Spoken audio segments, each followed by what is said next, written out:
Hello, the names in my story have been completely changed.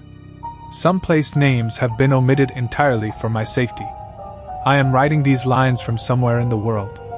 What I did and what I went through were terrible things. It was as if I wasn't doing these things. It felt like someone else was controlling me. Events unfolded in a way I didn't want. I never knew my parents. I always tried to figure out where I came from and how I got here, but I never succeeded. I had almost no clues to follow. For years, I searched in vain but found nothing. The state adopted me as a baby and provided for me to some extent. After leaving the orphanage, I lived with a few friends. We attended high school and worked at the same time, barely making ends meet with rent and food expenses. My life continued this way. Then came the university entrance exams. I got into one of the top universities in Turkey, studying archaeology while also working. I got along very well with my friends and professors. It was perhaps the best time of my life. Our days at school were enjoyable. Time passed, and eventually, I reached my final year. One day, our professor called me and 3 of my friends to his office.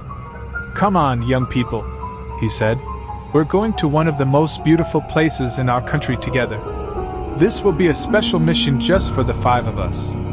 I've arranged all the necessary permits with the government to conduct this research. In a few days, get ready, we'll be heading out.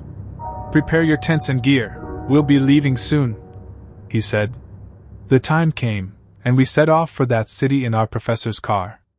On the way, our professor gave us some information about the site where we would be conducting our research. He went off topic for a moment. He mentioned that there might be some magic involved in the place we were going. He also said that we should be very careful. This made us both excited and a bit uneasy. We reached the city without taking a break. When we entered the city, our professor told us, "Wait for me for about 10 minutes. I need to attend a meeting. Then I'll be back." During this time, our professor started acting a bit strange. About 15 minutes later, he returned, got into the car, and began driving us to our destination. We parked the car and continued on foot, as the terrain was too rough for the vehicle. We all grabbed our backpacks and arrived at the historical site. The location was hidden by the government. It wasn't in any books, only known by the locals who had passed down stories from their grandparents. Our professor quickly instructed us to set up camp as it was already evening and we were quite tired.